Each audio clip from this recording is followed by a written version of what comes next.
officially welcome to For Love, the podcast, here live at Titan Conrad. I'm here, of course, with Isaac Go and the very, very hardworking Coach Pat Aquino. Coach Pat, welcome back to the country and welcome to the podcast.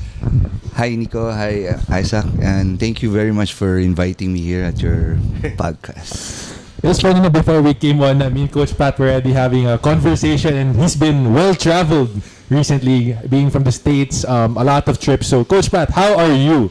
That's the first thing we want to ask you. Well, as you said, I've been very busy right now.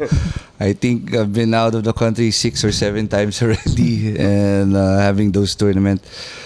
And so far, so good with what's happening with the women's program. I'm so happy and just proud of having the girls, playing tournaments and representing the country well.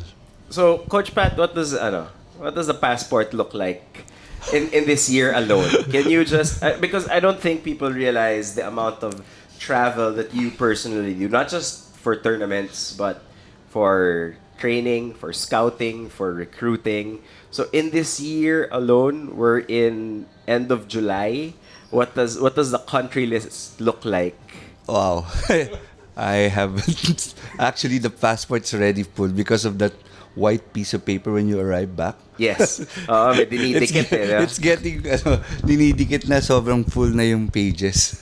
So, but it's been fun, and having to see the product or yung nagkakaroon ng good results makes my works happy and and siguro more work to do for the country. Sabi ko nga last time is we took a long way getting here, but we're getting there na.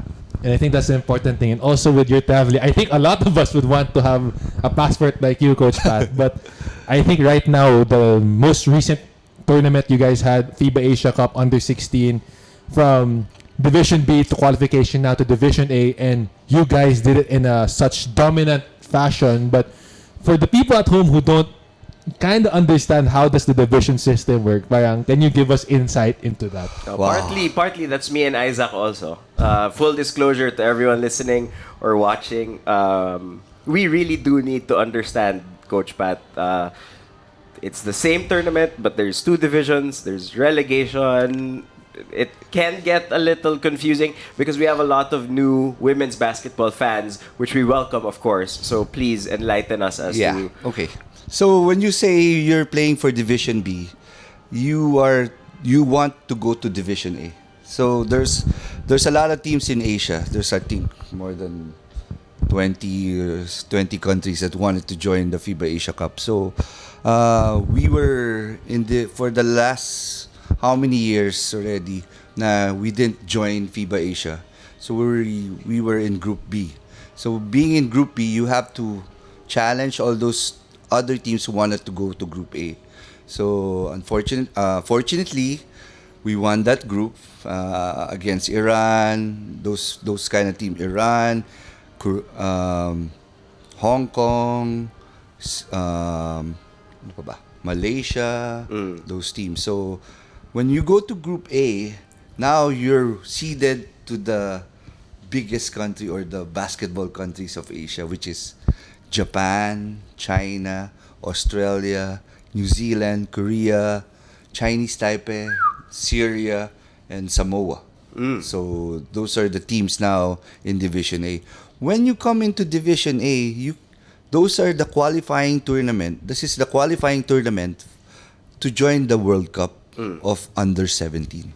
So, and for a fact that we're talking about Under-16, this is the cycle or the start of the cycle for basketball. So once you go to Under-16, you go to Under-17, and then after Under-17, there's Under-18, and then after Under-18, now the qualification again for the World Cup to the Under-19, and so on and so on. Then you go to the senior team. And this is that batch, right? This is the batch where we start the cycle again after 2 years, we'll have another two under 16, which is 2025 na. So we'll be playing there for Division A na. So we could qualify for the World Cup naman. We'll get to the seniors team in a moment, because I think that myself and Isaac and a lot of fans, both old and new, of our Gilas women had a great time watching the seniors team. But I want to stay with the under 16 team for another second, kasi sabi nga ni Isaac, a dominant performance in Division B. I know you wanted to win. You've said before in conversations, you don't coach to lose by a certain margin. You coach to win every game, kahit sino yung kalaban. Do you expect us to be that good, that much better than the field in Division B? I was telling Isaac earlier, I did expect that this team to be that good. You know, at coming in and having the girls, this time we're really small. The last year we're so okay. You know, we have a big guy, we're complete in such a way in every position.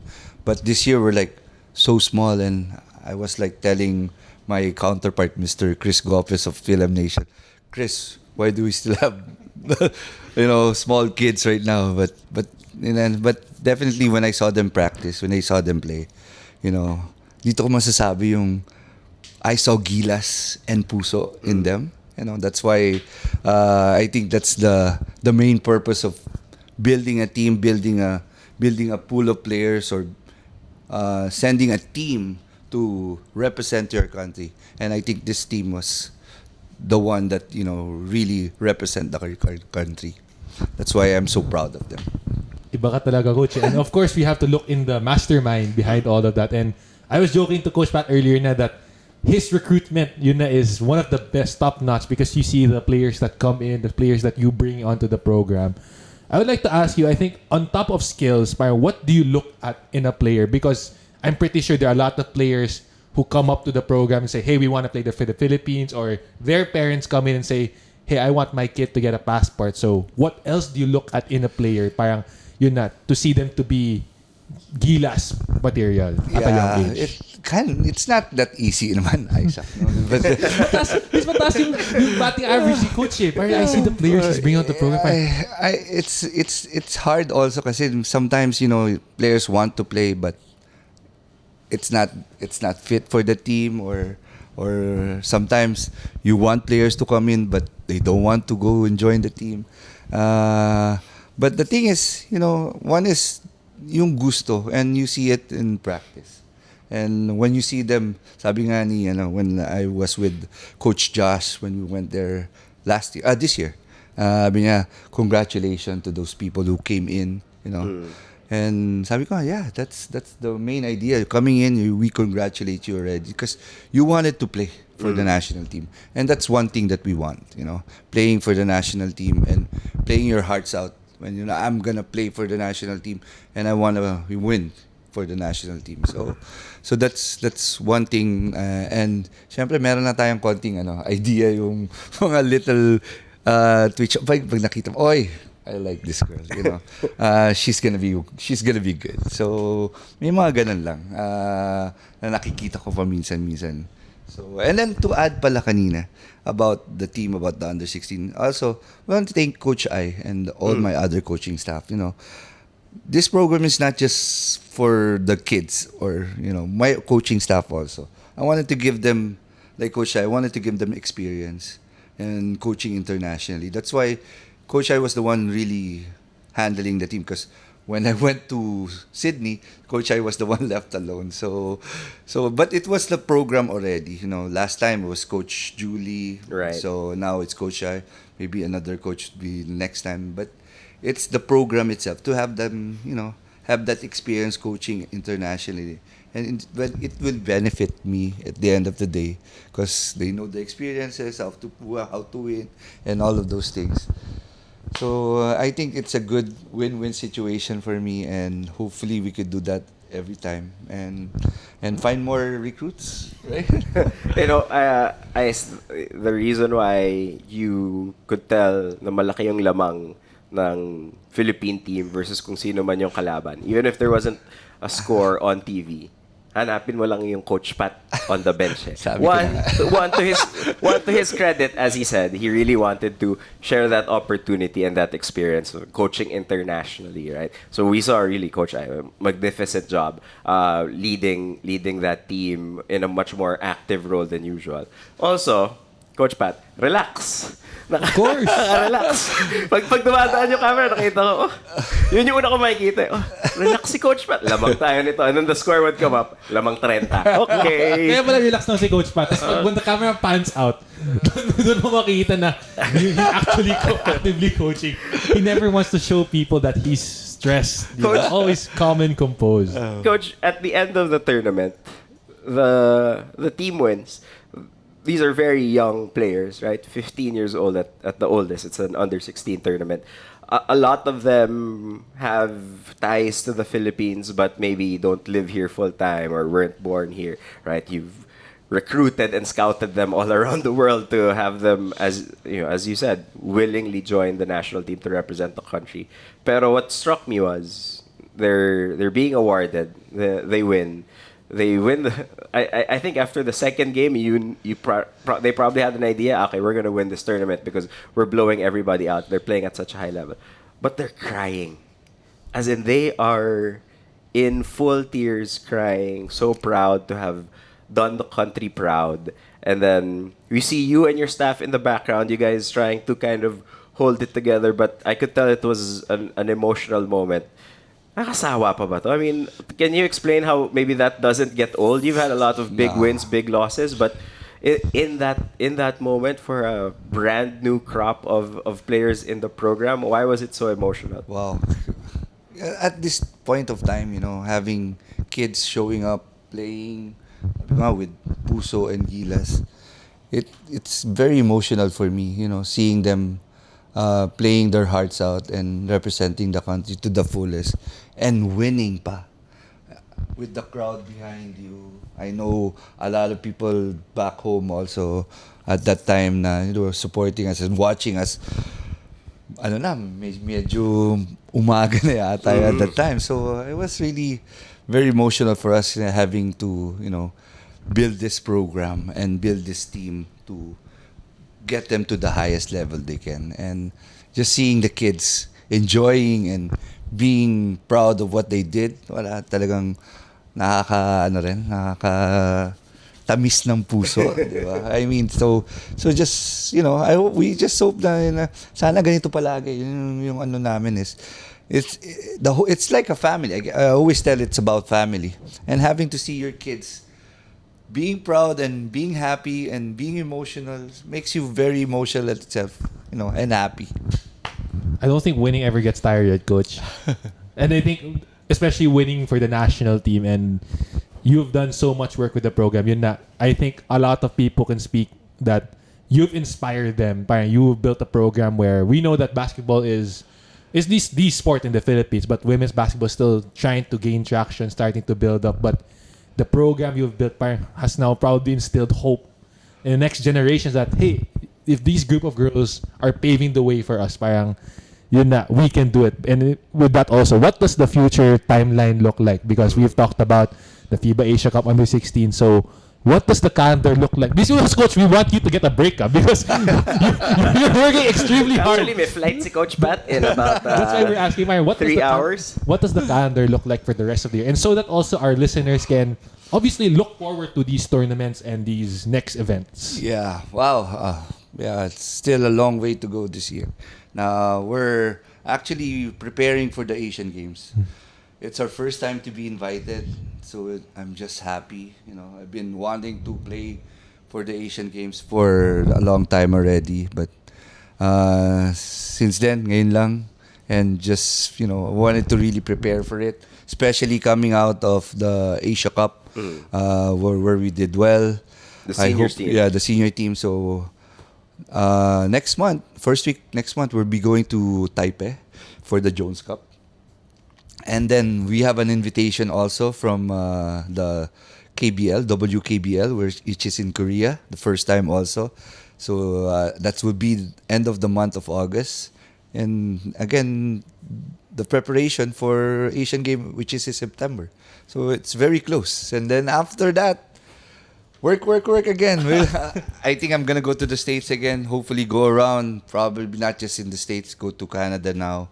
Go to Australia and go to Europe, just to pinpoint all those people that wanted to be part of the national pool. Yeah. By the way, we're recording this. It's the 27th of July.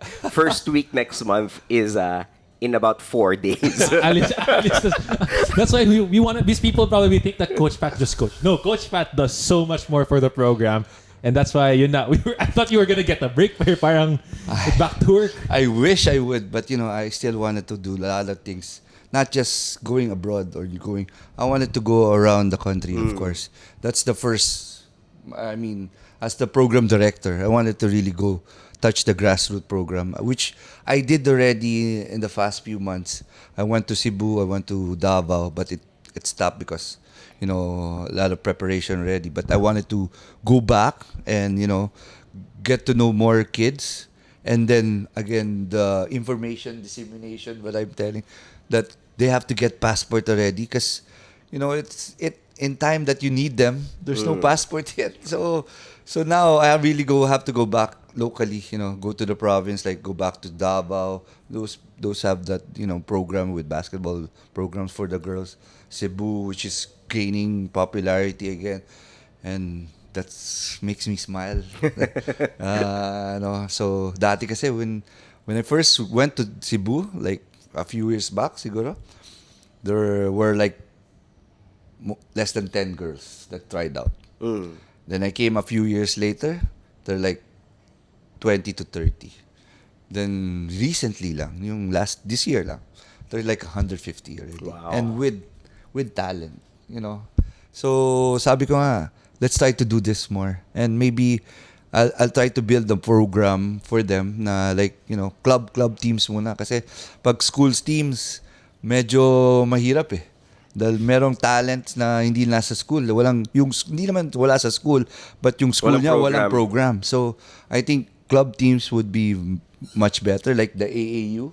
Right. Yeah. So that's my main my main target right now. Next year probably without more tournaments for the Gilas team. So hopefully I could do that and and produce some local talent, not just for the Gilas program, but for the school itself. So Coach Pat, I mean, I think a common question, and I think it's a fair question if you're new. If you're a new consumer of women's sports in the Philippines, women's national sports in the Philippines, I think a common and fair question is, puro Phil-Am, right?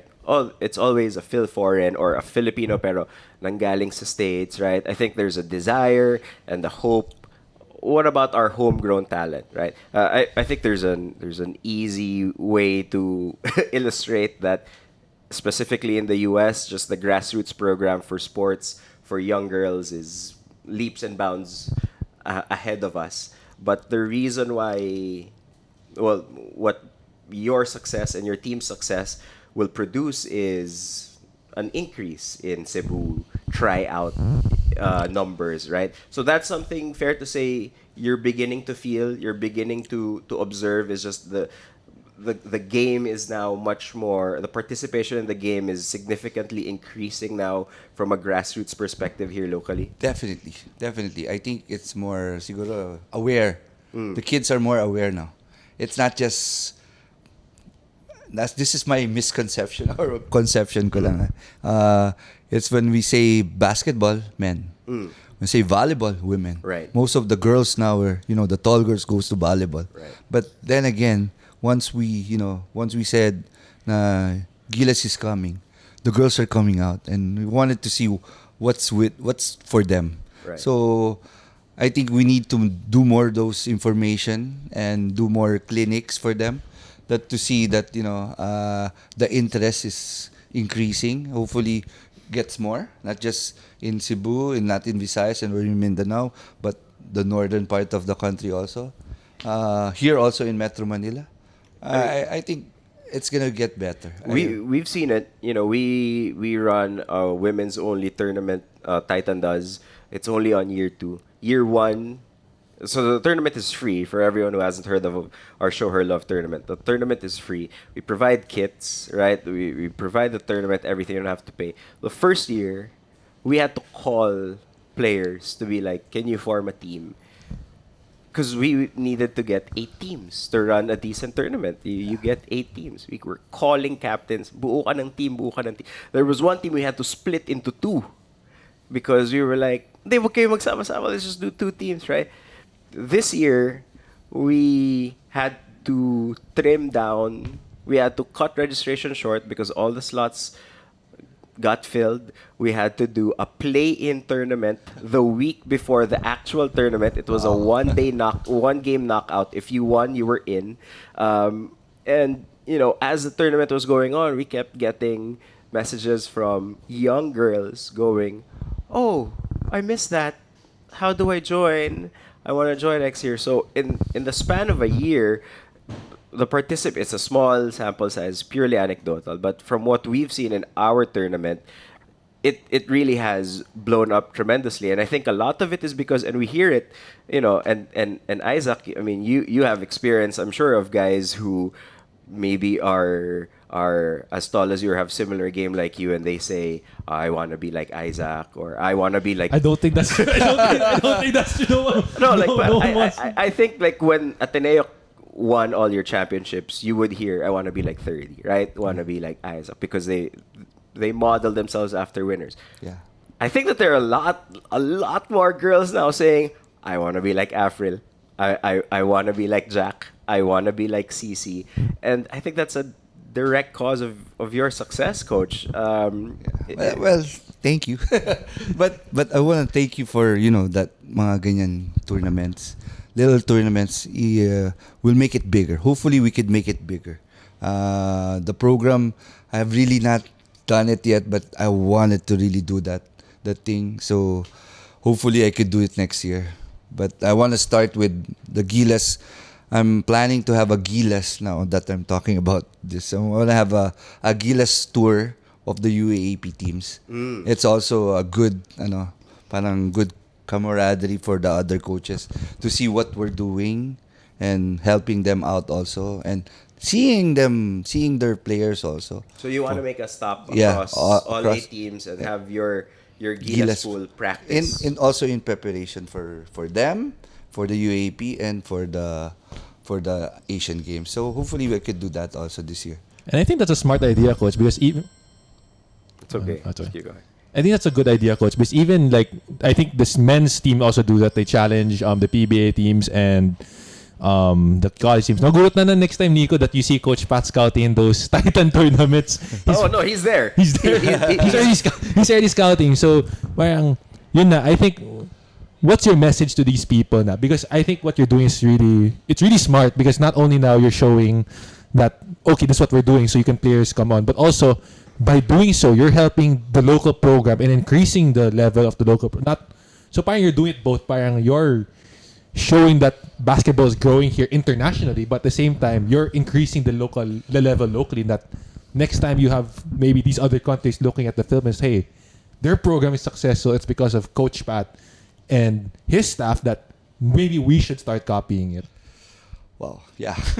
well, I have to do it because, I think without locals also, we're like, it's not nationalism anymore. So, but again, sabi mo nga, we're talking earlier about recruits and having naturalized player. I want my naturalized player to have Filipino heritage pa rin.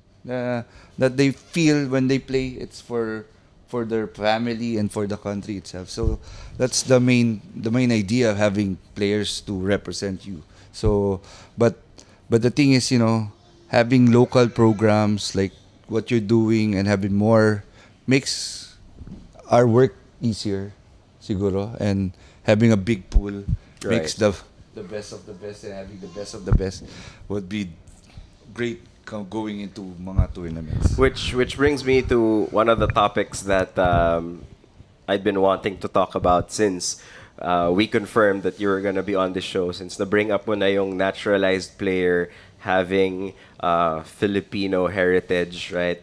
I want to talk about my newest basketball hero, Isaac Go's newest basketball hero. We were just talking about her this morning. Vanessa De Jesus, at what point, Coach, in the tournament in Sydney, because obviously she's been part of the program, you've been in touch with her for years now, even before she committed to Duke, that I know. Pero at what point in the tournament do you think she realized, wait lang, kaya ko itong mga to. I can really take it a step higher and really kind of like apply my dominance against this level of competition? I think at the first time that she set foot on that court, Wow. we know.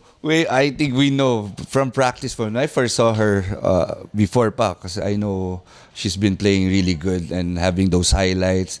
But when she called me and actually not called me but messaged me, Coach, how are you? And how was the team? Sabi ko, oh my God.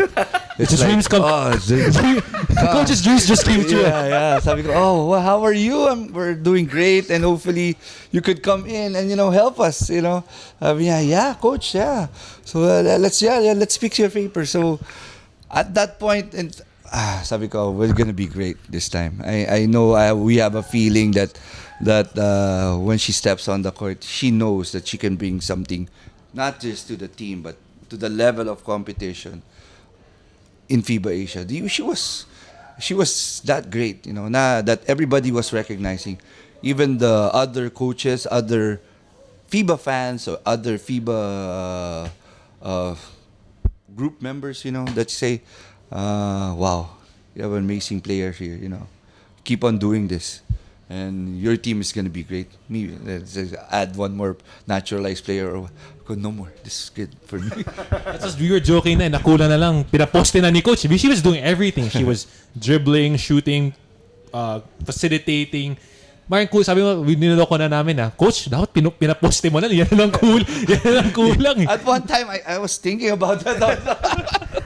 and I think, Coach, what her level of play did, and of course, like, I'm not the coach, I'm not the basketball mind that Isaac is, but as a fan watching that game, I saw the level of confidence in her teammates increase. Right, Jack had that perfect game from the field, and because of how her and Vanessa played together, I think it really kind of elevated Jack's confidence. The guard play from your other guards, just I guess from practicing with a talent like Vanessa every day, we had a lot of highs, we had some lows in that tournament, but I don't think that guard play was an issue. Like, we took care of the ball fairly well, and is that something that was immediate when she joined practice? You see, like, the level of play of everybody else just rise. Yeah, to add on that,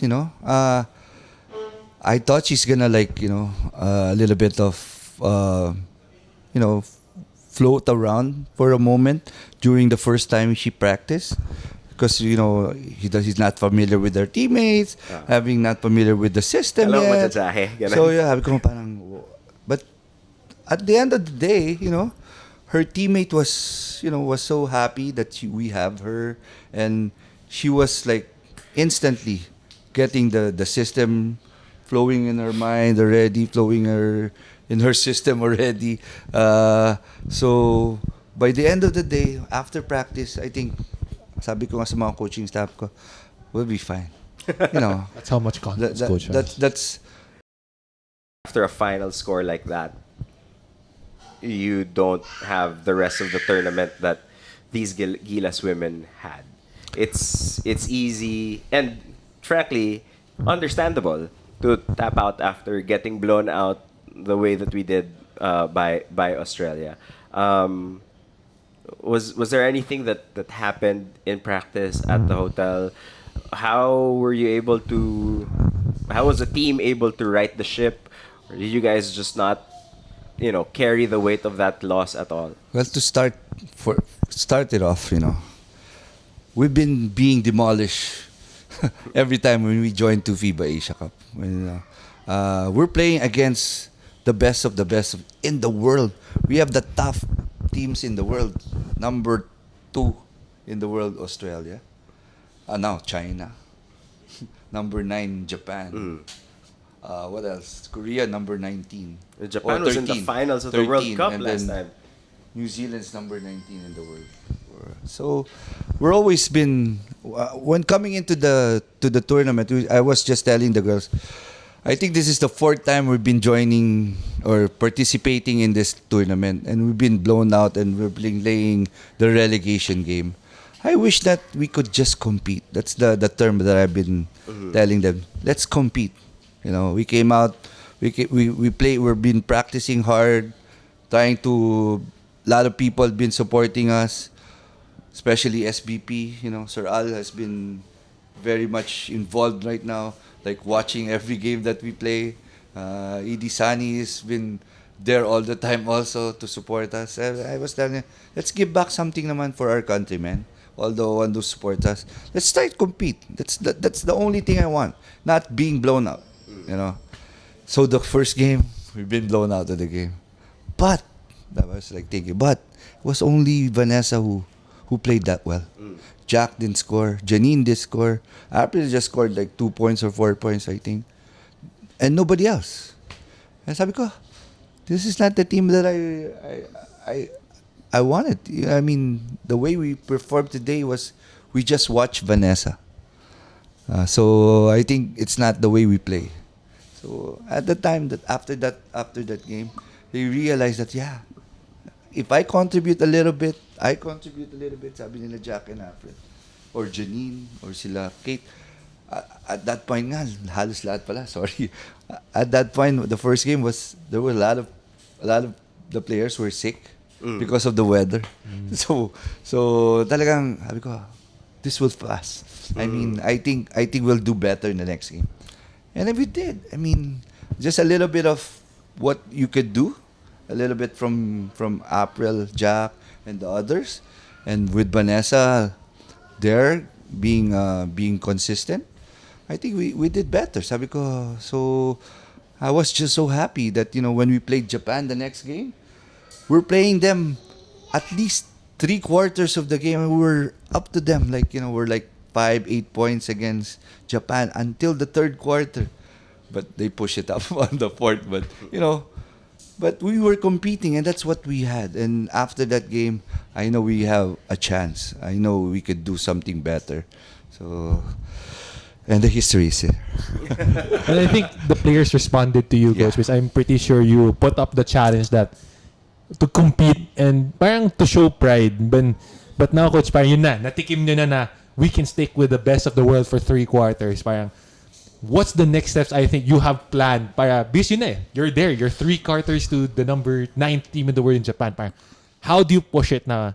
Or what plans do you have para maging yun na, whether tactically, training, or whatever strategy you have, para maging 4 quarters naman na to give us a shot? Because, Coach, the growth from not even to be able to stay on the floor with them to 3 quarters is a massive jump. So parang, how do you plan to get dun that 4th quarter? Wow.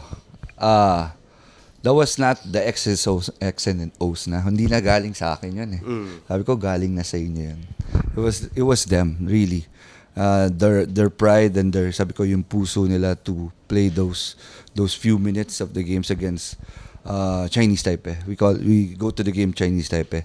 We were leading, they were leading. There's like back and forth, and then try to establish a point na talagang try to make stops at that point. Sabi ko, this is all yours. I'm just here to guide you. If you need something, I'll just tell you, this is what you're gonna do.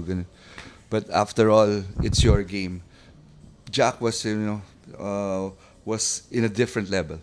Afriel was a different level. They were all side by side with Vanessa's level already. And then following up with all those shooters that I have. Jasmine played well also. Cici played well. And Janine came out to play also. So talagang super, super happy ako. Na at one time, they realized and tasting the win for the first time was parang you're going up in the after the hump. You know, if you had gone to the hump already, parang we could do this, pala. That feeling, sabi ko, I had that feeling already few years ago. But you have to have that same mind every time.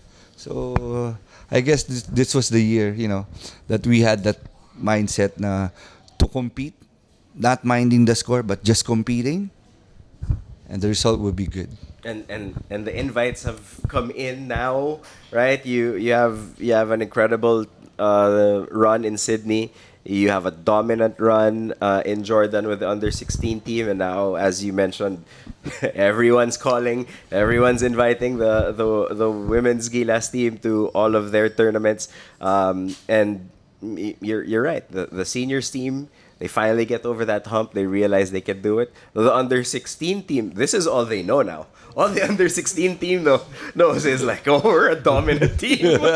They've tasted it. It's addictive once you taste it. It's the only taste they know. That under 16 team is like, oh no, all we do is win. Hands up. And now, obviously there's the Asian Games up ahead, Coach. And I know that there's a lot of preparation that you and your staff and the girls are gonna do. Before we wrap, we're building up towards a very big basketball moment in the country as well, which is the Men's World Cup coming here, or it's gonna be happening next door. I'm sure that you've had coaches, players, officials from other federations come up to you and said, wow, like Filipino fans are crazy, or Filipinos are wild about basketball, because I think you've played in many places in the world, Coach. There's always a loud fan base that comes out. It's almost always our home court. Definitely, you're right. Every time I go somewhere, like now, recently in Sydney and in Jordan, there were so many Filipinos really cheering for us. We're playing at home. But a lot of my colleagues in the FIBA, they were very excited to come to Manila and show what's gonna happen in the World Cup this coming August. And we're so happy that I was telling them that this is the World Cup that you see for the first time, that Filipinos are gonna come out and cheer, not only for team, but all the countries that's coming here. And I'm very excited. I wanna say good luck to Coach Erica and the rest of the LOC, who's been doing tremendously, very nice, and talagang high level yung preparation nila, and wish them good luck, and hope to have a wonderful World Cup coming here, and maybe it's siguro sabihin natin na may good luck charm tayo pa Philippines, go Philippines, go Coach Shot. Yeah, well, we wish the men's team good luck, and we'll make sure to be able to cover here on this podcast all the developments leading up to the World Cup. Me and Isaac will do our best to continue to bring high-level guests for this type of conversation on here. Coach Pat, thanks for making time. Congratulations on everything that you and the team and your staff have accomplished building the women's game. Is there anything that you want to share to anyone who's listening to this right now, whether that's a young girl who wants to be like Afril, or whether it's a die-hard basketball fan out there who's just maybe starting to watch our women's basketball? Well, siguro what I can say is that you don't stop competing. I mean, that's the term that would be in my mind all the time now. I've been telling the girls about it. Don't stop competing, don't stop working hard. If you want to reach that dream, just come out and play and show it to everyone. And I would like to say thank you again to all that's supporting us. Mr. Lincoln Lim of Aero Center, that's been providing us the gym every day, and to all the other supporters, thank you so much. To the families and friends that's been there, to SBP, Sir Al Panlilio, Sir Edie Barrios, Sir Bush Antonio, of course, MVP, na talagang sumusuporta. Without them, wala rin kaming pupuntahan. And again, thank you for you guys, who've been here being supporting of women's basketball. Sana we grow together and make this one big family for us.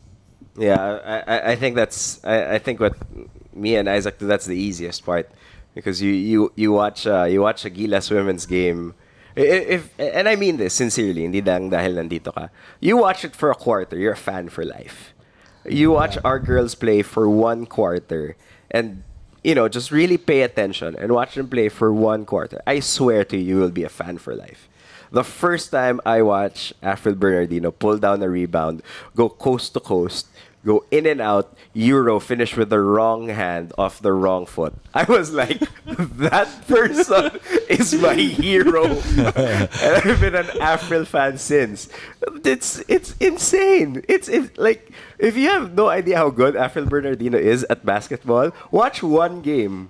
People should watch her. Watch one bad Avril game, and you're still like, wait lang. That's bad. That's a bad game. Like, wait lang. Jack's on billboards now.